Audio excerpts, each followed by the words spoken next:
한국이 5위라고요? 영국과 프랑스를 제쳤다는 겁니까? 2024년 11월 어느 아침 워싱턴 국방부 청사 3층 회의실에서 전 세계가 믿을 수 없다는 표정으로 스크린을 응시했습니다. 드디어 전 세계 군사 분석가들이 발칵 뒤집혔습니다. 글로벌 파이어파워 최신 군사력 순위 1위 미국, 2위 러시아, 3위 중국, 4위 인도, 그리고 5위 대한민국. 군사력이 영국과 프랑스를 모두 넘어섰습니다. 믿을 수 없었습니다. 등골이 서늘해졌습니다. 상위 10개국 중 한국만 핵무기가 없었습니다. 미국, 러시아, 중국, 영국, 프랑스 전부 핵보유국입니다. 파키스탄, 인도, 이스라엘 역시 핵보유국입니다. 하지만 한국은 핵무기 0개로 5위에 올랐습니다. 대체 한국이 가진 것은 무엇이었을까요? 왜 핵보유국들이 비핵국가에게 밀렸을까요? 73년 전 월급을 모아 군함을 샀던 나라가 어떻게 세계 5위가 됐을까요? 그 놀라운 이야기 지금 바로 시작합니다. 저는 무기를 만드는 사람이 아니라 세계 군사력을 평가하고 분석하는 사람입니다. 2024년 11월 어느 아침이었습니다. 워싱턴 국방부 청사 3층 회의실. 스크린에 숫자 하나가 떠올랐습니다. 글로벌 파이어파워 최신 군사력 순위. 1위 미국, 2위 러시아, 3위 중국, 4위 인도. 여기까진 예상 범위였습니다. 문제는 5위였습니다. 대한민국. 회의실이 술렁거렸습니다. 존 맥케인 제독이 눈살을 찌푸렸습니다. 한국이 5위라고요? 영국과 프랑스를 제쳤다는 겁니까? 데이터 분석관이 고개를 끄덕였습니다. 맞습니다. 군사력 지수 0.1416입니다. 제 옆자리에 앉은 동료가 중얼거렸습니다. 뭔가 잘못됐어. 한국은 핵무기도 없잖아. 저는 그 말에 멈췄습니다. 맞습니다. 상위 10개국을 다시 봤습니다. 미국, 러시아, 중국, 인도 전부 핵보유국. 영국, 프랑스, 파키스탄, 이스라엘 역시 핵보유국. 한국만 없었습니다. 핵무기가. 비핵국가가 세계 5위라니. 믿을 수 없었습니다. 미국 국방부 전략분석실장으로 28년간 일해왔습니다. 세계 군사력을 평가하고 분석하는 게 제 일입니다. 냉정하게, 객관적으로, 오직 데이터로만 판단합니다. 그게 제 자부심이었습니다. 그런데 그날은 달랐습니다. 한국이 5위라는 숫자가 제 모든 상식을 뒤흔들었습니다. 회의가 끝난 뒤 저는 사무실로 돌아왔습니다. 컴퓨터를 켰습니다. 직접 확인해야 했습니다. 대체 어떻게 비핵국가가 핵보유국들을 제쳤을까요? 좋아요, 클릭은 영상 제작에 아주 큰 힘이 됩니다. 그럼 바로 시작하겠습니다. 병력 60만, 예비군 310만, 전차 2,700대, 전투기 600대 이상, 군함 120척 이상. 숫자만 보면 인상적이었습니다. 하지만 이 정도로 5위는 설명이 안 됐습니다. 저는 더 깊이 파고들었습니다. K9 자주포. 세계 수출 1위. 폴란드 672문, 호주 30문, 노르웨이 24문, 핀란드 48문, 인도 100문. 총 15개국의 수출. 저는 멈췄습니다. 독일도 프랑스도 미국도 아닌 한국이 자주포 수출 1위라니. K2 흑표 전차. 폴란드 980대 계약. 루마니아 추가 협상 중. 생산 대수 2200대 이상. 독일 레오파르트 2 대비 화력 우수, 가격 30% 저렴. 천궁 중거리 방공 미사일. 사우디아라비아 수출 확정. 세종대왕급 이지스 구축함. 동시 다목표 추적 가능. KSS-3 잠수함. 3000톤급 탄도미사일 발사 가능. 그리고 결정타. KF-21 보라매. 독자 개발 전투기. 세계에서 7번째. 저는 천천히 뒤로 기대었습니다. 이건 단순한 무기 목록이 아니었습니다. 자주국방의 완성이었습니다. 수입이 아니라 생산. 의존이 아니라 독립. 그것도 핵무기 하나 없이. 저는 창밖을 바라봤습니다. 워싱턴의 가을 하늘이 푸르렀습니다. 머릿속이 복잡했습니다. 28년 동안 군사 분석을 해왔지만 이런 경우는 처음이었습니다. 비핵국가가 핵보유국들을 제친다는 건 이론적으로 불가능했습니다. 핵무기는 게임 체인저입니다. 하나만 있어도 전략적 위상이 달라집니다.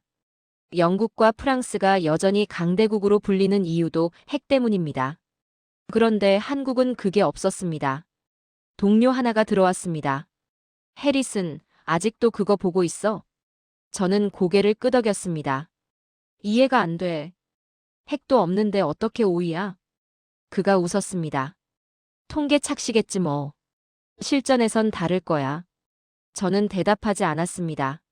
하지만 숫자는 명확했습니다.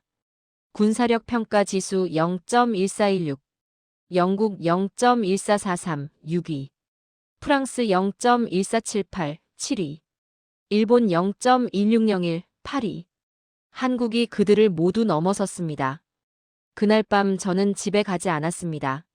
사무실에 남아 자료를 더 뒤졌습니다. 커피를 한 잔 더 마셨습니다.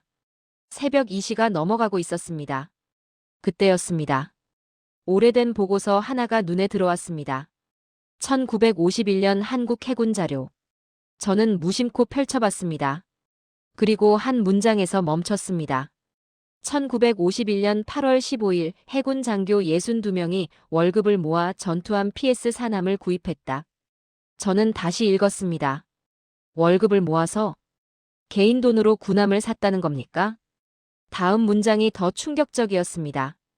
장교 부인들이 바느질과 재봉으로 번 돈을 보탰다. 국민들도 성금을 모았다. 그렇게 만들어진 배가 백두산함이었다. 저는 의자에서 일어났습니다. 창밖을 바라봤습니다. 워싱턴의 밤거리가 고요했습니다.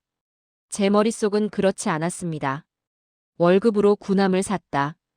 바느질로 국방비를 모았다. 나라가 가난해서 군함을 못 사니까 군인들이 개인 돈을 낸 겁니다. 부인들은 바느질로 돈을 모았습니다. 국민들은 성금을 냈습니다. 저는 숨을 깊이 들이켰습니다. 미국에선 상상도 못할 일이었습니다. 군함은 정부가 삽니다. 예산을 배정받고 조선소에 주문합니다. 개인이 돈을 내다니. 말도 안 되는 일이었습니다. 하지만 한국은 그랬습니다. 1951년. 한국 전쟁이 한창이던 그해. 저는 계속 자료를 읽었습니다. 당시 한국은 총알 한 발도 만들지 못했습니다. 소총, 전차, 전투기 전부 미국에서 받았습니다. 군복도 미국이 줬습니다. 식량도 미국이 줬습니다. 완전히 의존 상태였습니다. 전쟁이 끝난 1953년. 한국은 세계 최빈국이었습니다. 1인당 국민소득 67달러. 아프리카 일부 국가보다 가난했습니다. 그런 나라가 군함을 사려면 어떻게 해야 했을까요? 월급을 모을 수밖에 없었습니다. 저는 사진 한 장을 봤습니다. 1951년 8월 15일. 백두산함 인수식. 해군 장교들이 줄지어 서 있었습니다. 낡은 군복을 입고 있었습니다. 표정은 단단했습니다. 그들이 월급을 모아 3배. 900톤짜리 작은 함정이었습니다. 하지만 그들에겐 세상에서 가장 큰 배였을 겁니다. 자기 돈으로 3배. 자기 나라를 지킬 배. 저는 사진을 오래 바라봤습니다. 가슴이 뜨거워졌습니다. 이게 시작이었습니다. 73년 후 세계 5위가 되는 시작. 저는 노트에 적었습니다. 1951년 월급으로 군함을 샀다. 2024년 세계 5위가 됐다. 이 사이에 무슨 일이 있었나? 다음 날 아침 저는 상사를 찾아갔습니다. 국방부 전략국장 토마스 윌슨 장군. 30년 경력의 베테랑입니다. 장군님, 한국 군사력에 대해 보고드리고 싶습니다. 그가 고개를 끄덕였습니다. 5위 말인가? 나도 봤네. 놀랍더군. 저는 자료를 펼쳤습니다. 장군님, 한국은 1951년 월급을 모아 군함을 샀습니다. 그가 눈을 들었습니다. 뭐라고? 해군 장교 62명이 개인 월급을 모아서 900톤 전투함을 구입했습니다. 그가 잠시 말이 없었습니다. 그리고 중얼거렸습니다. 미쳤군. 좋은 의미로. 저는 계속했습니다. 그게 73년 전입니다. 지금은 세계 5위입니다. 핵무기도 없이요. 장군이 의자에 깊이 앉았습니다. 계속해보게. 저는 준비한 자료를 보여줬습니다. 1951년 한국은 아무것도 없었습니다. 1953년 전쟁이 끝났을 때도 마찬가지였습니다. 하지만 1970년대부터 변화가 시작됐습니다. 박정희 정부가 자주국방을 선언했습니다. 미국이 반대했습니다. 한국은 멈추지 않았습니다. 1970년대 현무미사일 개발, 1980년대 K1 전차 개발, 1990년대 울산급 호위함 건조, 2000년대 K2 흑표 K9 자주포, 2010년대 세종대왕급 이지스함 KSS 잠수함, 2020년대 KF-21 보람의 전투기 하나씩 쌓아 올렸습니다. 50년이 걸렸습니다. 그리고 2024년 세계 5위. 장군이 물었습니다. 핵무기 없이 어떻게 가능했지? 저는 대답했습니다. 재래식 전력을 극대화했습니다. 모든 걸 자체 생산합니다. 수입 의존도를 최소화했습니다. 그게 답이었습니까? 저는 고개를 저었습니다. 그게 전부가 아닙니다. 장군이 눈을 가늘게 뜨고 저를 봤습니다. 그럼 뭔가? 저는 1951년 사진을 보여줬습니다. 월급을 모아 군함을 산 사람들, 바느질로 돈을 모은 부인들, 성금을 낸 국민들. 이게 답입니다. 정신입니다. 절대 포기하지 않는 의지입니다. 장군이 사진을 오래 바라봤습니다. 그리고 조용히 말했습니다. 자네 한국 가보게. 직접 눈으로 확인하고 와. 2024년 12월. 저는 인천공항에 도착했습니다. 겨울바람이 매서웠습니다. 하지만 저는 설렜습니다. 드디어 직접 볼 수 있게 됐습니다. 월급으로 군함을 사던 나라가 어떻게 변했는지. 첫 일정은 경기도 화성이었습니다. 국립해양박물관 분관. 그곳에 백두산함 모형이 있다고 했습니다. 박물관에 들어섰습니다. 2층 전시실. 유리 케이스 안에 배 모형이 있었습니다. 900톤급 소형 전투함. PS급 호위함. 원래는 미국 해양경비대 경비정이었습니다. 1951년 한국 해군이 인수했습니다. 그리고 백두산함이라 이름 붙였습니다. 안내판을 읽었습니다. 1951년 8월 15일 해군 장교 62명이 월급 52만 2천 환을 모아 이 배를 구입했다. 당시 장교 월급은 평균 8천 환이었다. 62명이 모두 모아야 겨우 살 수 있는 금액이었다. 부인들이 바느질과 재봉으로 15만 환을 보탰다. 국민 성금 33만 환이 추가로 모였다. 총 100만 환으로 이 배를 샀다. 백두산함은 1951년부터 1970년까지 19년간 복무했다. 연평해전, 대청해전에서 북한 경비정을 격퇴했다. 저는 배 모형을 바라봤습니다. 작았습니다. 900톤. 현대 구축함의 10분의 1도 안 됐습니다. 하지만 무게가 달랐습니다. 62명의 월급, 부인들의 바느질, 국민들의 성금. 그 무게가 느껴졌습니다. 옆에 사진이 걸려 있었습니다. 1951년 인수식 사진. 해군 장교들이 배 앞에 서 있었습니다. 표정이 단단했습니다. 그들의 눈빛이 살아 있었습니다. 자부심이 보였습니다. 우리 돈으로 산 배. 우리가 지킬 배. 저는 사진을 오래 봤습니다.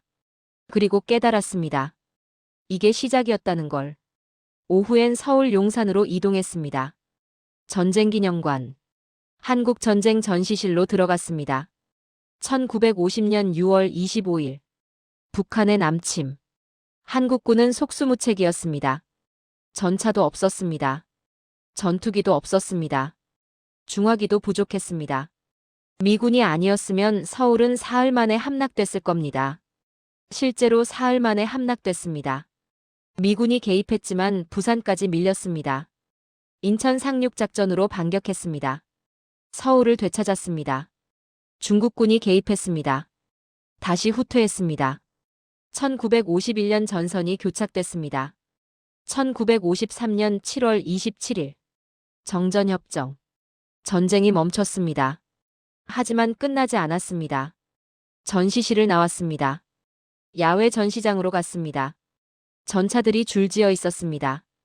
M26 퍼싱. 미군 전차. 한국 전쟁 때 사용했습니다. M47 패튼.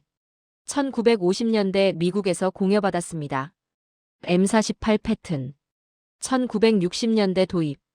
전부 미국 전차였습니다. 한국이 만든 전차는 없었습니다. 아직은. 저는 전시장 끝으로 걸어갔습니다. 그곳에 달랐습니다. K1 전차. 1980년대 한국이 개발한 첫 번째 전차. K1A1.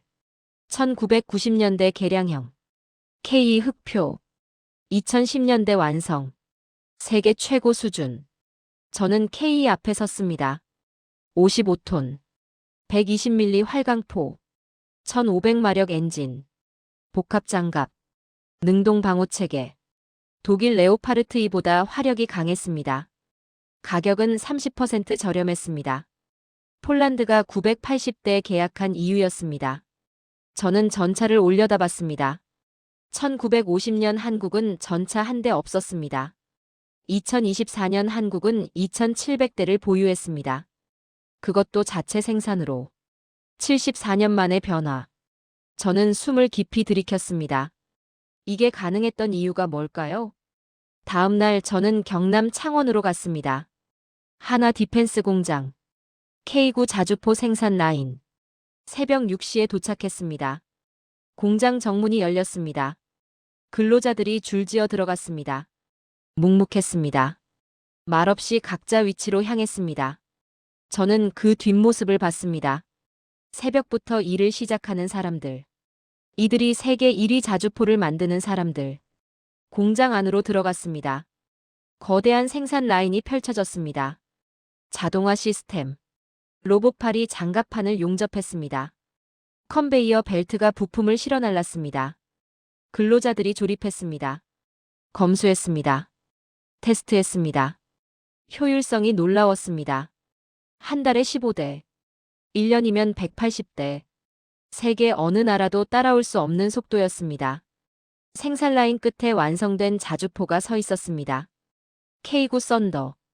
155mm 곡사포. 사거리 54km. 분당 발사 속도 6발. 자동 장전 시스템. 3명만 운용 가능. 저는 자주포 앞에 섰습니다. 엄청난 크기였습니다. 47톤. 하지만 빠릅니다. 시속 67km. 전장 어디든 빠르게 이동합니다. 쏘고 튑니다. 적이 반격하기 전에 사라집니다. K9이 세계 수출 1위인 이유. 성능과 가격 그리고 속도. 안내 담당자가 말했습니다. 폴란드가 672문 주문했습니다. 호주 30문, 노르웨이 24문, 핀란드 48문, 인도 100문. 총 15개국에서 주문이 들어왔습니다. 저는 물었습니다. 독일이나 프랑스 자주포도 있는데 왜 한국을 선택했습니까? 그가 웃었습니다. 성능이 더 좋고 가격이 더 싸고 납품이 더 빠르니까요.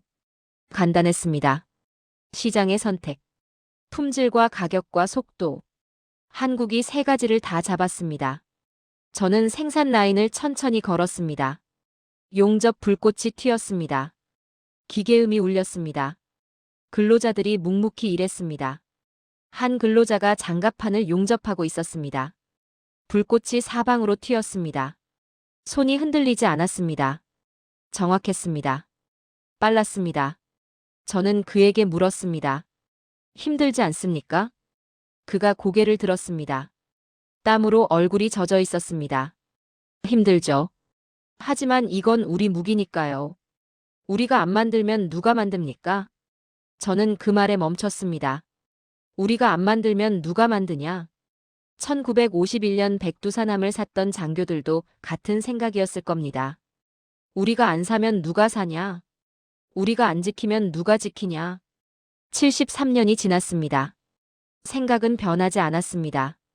오후엔 사천으로 이동했습니다. 한국항공우주산업본사. KF-21 보람의 생산 라인. 게이트를 통과했습니다. 활주로가 보였습니다. 회색 전투기가 서 있었습니다. KF-21 보람의 4.5세대 전투기. 한국이 독자 개발한 첫 번째 전투기. 세계에서 7번째.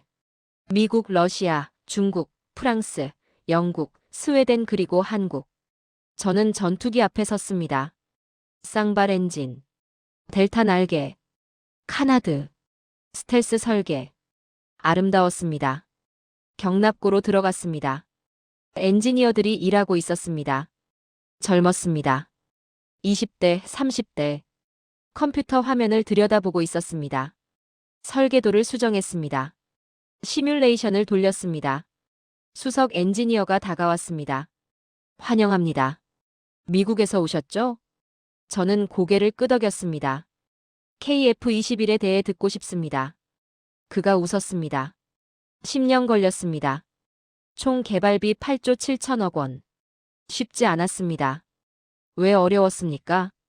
미국이 핵심 기술 이전을 막았습니다. 저는 놀랐습니다. 어떤 기술입니까? AESA 레이더요. 전자광학 표적 추적 장치, 적외선 탐색 추적 장치. 전부 막혔습니다. 그럼 어떻게 했습니까? 직접 만들었죠. 저는 말문이 막혔습니다. AESA 레이더는 최첨단 기술입니다. 능동 위상 배열 레이더. 미국, 유럽 몇몇 국가만 보유했습니다. 한국이 독자 개발했다니. 수석 엔지니어가 계속 말했습니다. 5년 걸렸습니다. 수백 번 실패했습니다. 밤새워 설계하고 테스트했습니다. 포기하고 싶었습니다. 하지만 끝까지 갔습니다. 왜입니까? 그가 전투기를 바라봤습니다. 이게 우리 전투기니까요. 외국 거 사다 쓰는 것보다 100배 낫습니다. 저는 그의 눈을 봤습니다. 확신이 있었습니다. 자부심이 있었습니다. 1951년 월급을 모아 군함을 샀던 장교들과 같은 눈빛. 저는 물었습니다. 성능은 어느 정도입니까? 최대 속도 마하 1.8, 작전 반경 2900km, 레이더 반사 면적 0.5제곱미터 이하입니다. 서방 4.5세대 전투기와 비슷한 수준이었습니다. 가격은요? F-35보다 30% 저렴합니다. 저는 숨을 깊이 들이켰습니다. 성능도 좋고 가격도 싸다. K9 자주포와 같은 전략. 그래서 수출 계약이 들어오나요? 인도네시아가 공동 개발국입니다. 폴란드, 필리핀, 이라크에서 관심 보이고 있습니다. 저는 전투기를 다시 봤습니다. 1950년 한국은 전투기 한 대 없었습니다. 미군 전투기가 하늘을 지켰습니다. 2024년 한국은 독자 개발 전투기를 만듭니다. 그리고 수출까지 합니다. 74년 만에 역전. 저녁에 호텔로 돌아왔습니다. 침대에 누웠습니다. 하루 종일 본 것들이 머릿속을 채웠습니다. K9 자주포, KF-21 전투기, 새벽부터 일하는 근로자들, 밤새워 설계하는 엔지니어들, 그들의 눈빛, 자부심, 확신, 우리가 만든다는, 우리 손으로 나라를 지킨다는. 저는 1951년 사진을 떠올렸습니다. 월급을 모아 군함을 샀던 장교들, 바느질로 돈을 모았던 부인들. 73년이 지났습니다. 정신은 변하지 않았습니다. 다음 날 저는 부산으로 갔습니다. 한화오션 조선소, 한국 최대 군함 건조업체, 새벽 5시 조선소 정문. 아직 어두웠습니다. 하지만 불빛이 환했습니다. 용접 불꽃이 사방에서 튀었습니다. 근로자들이 줄지어 들어갔습니다. 묵묵했습니다. 조선소 안으로 들어갔습니다. 거대한 선체가 눈앞에 펼쳐졌습니다. 높이 수십 미터. 차기 이지스 구축함. 8,200톤급. 3년 뒤 진수 예정. 500명의 근로자가 매일 2배를 만들고 있었습니다. 용접하고 조립하고 검수하고. 한 척의 군함을 위해 수천 개의 손이 움직이고 있었습니다. 저는 작업장을 걸었습니다. 귀가 멍할 정도로 시끄러웠습니다. 쇠소리, 기계음, 구령소리. 그 소음 속에서 한 근로자가 용접하고 있었습니다. 불꽃이 사방으로 튀었습니다. 저는 그의 손을 봤습니다. 흔들리지 않았습니다. 정확했습니다. 빨랐습니다. 안내 담당자가 말했습니다. 저 사람은 20년 경력입니다. 한국 군함 20척 넘게 만들었습니다. 저는 물었습니다. 힘들지 않습니까? 담당자가 웃었습니다. 힘들죠. 하지만 이게 우리 배니까요. 또 그 말이었습니다. 우리 배. 우리가 만든 엔진룸으로 이동했습니다. 거대한 가스터빈이 설치되고 있었습니다. LM2500 엔진. 아직 외국산이었습니다. 하지만 5년 안에 국산화한다고 했습니다. 저는 의심하지 않았습니다. 이 사람들이라면 해낼 겁니다. 오후엔 거제도로 이동했습니다. 대우조선해양 KSS-3 잠수함 건조 현장. 잠수함은 아직 건조 중이었습니다. 거대한 압력 선체. 3,000톤급 디젤 잠수함. 탄도미사일 발사 가능. 검은 선체가 위압적이었습니다. 이 괴물이 바다 밑 200m를 자망합니다. 적에게 들키지 않고 미사일을 발사합니다. 핵심 기술은 전부 국산이라고 했습니다. 설계부터 건조까지. 저는 잠수함을 올려다봤습니다. 1951년 900톤 전투함을 월급 모아 샀던 나라. 2024년 3,000톤 잠수함을 스스로 만듭니다. 저는 깊은 숨을 들이켰습니다. 이게 한국이었습니다. 저녁에 서울로 돌아왔습니다. 호텔방에서 노트를 폈습니다. 사흘간 본 것들을 정리했습니다. K9 자주포 세계 수출 1위. K2 전차 폴란드 980대 계약. KF-21 전투기 독자 개발. 이지스 구축함 세종대왕급. KSS-3 잠수함. 모두 한국이 만들었습니다. 수입이 아니라 생산. 의존이 아니라 독립. 그리고 핵무기 없이 세계 5위. 저는 적었습니다. 한국의 무기는 탱크도 전투기도 군함도 아니다. 사람이다. 1951년 월급을 모아 군함을 샀던 정신이다. 그 정신이 73년 후 세계 5위를 만들었다.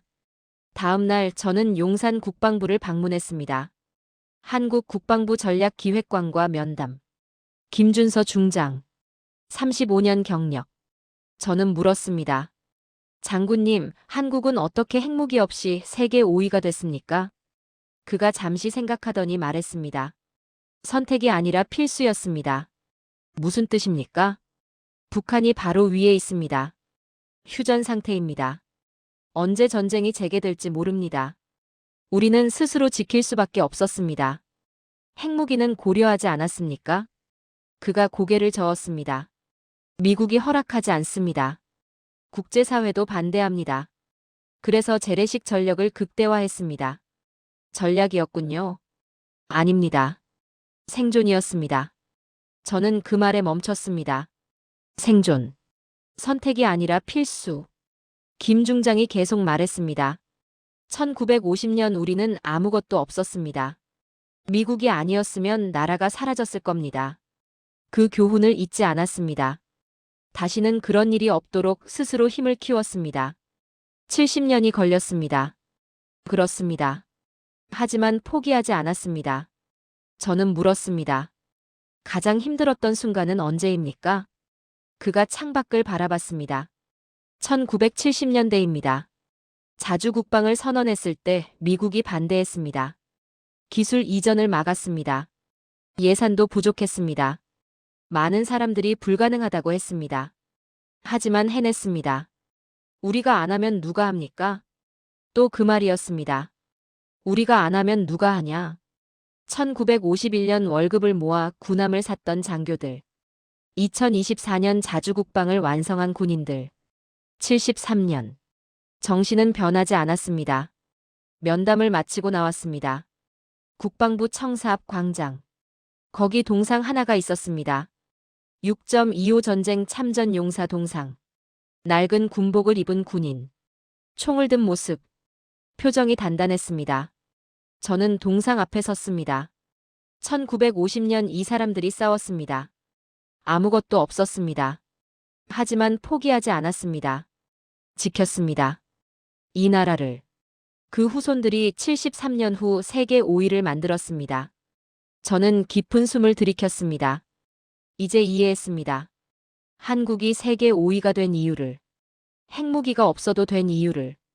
그날 저녁 저는 호텔방에서 보고서를 썼습니다. 워싱턴 본부에 보낼 최종 보고서. 제목을 이렇게 붙였습니다. 대한민국 핵 없이 세계 5위가 된 이유. 저는 적었습니다. 한국은 1951년 월급을 모아 군함을 샀습니다. 900톤짜리 작은 배였습니다.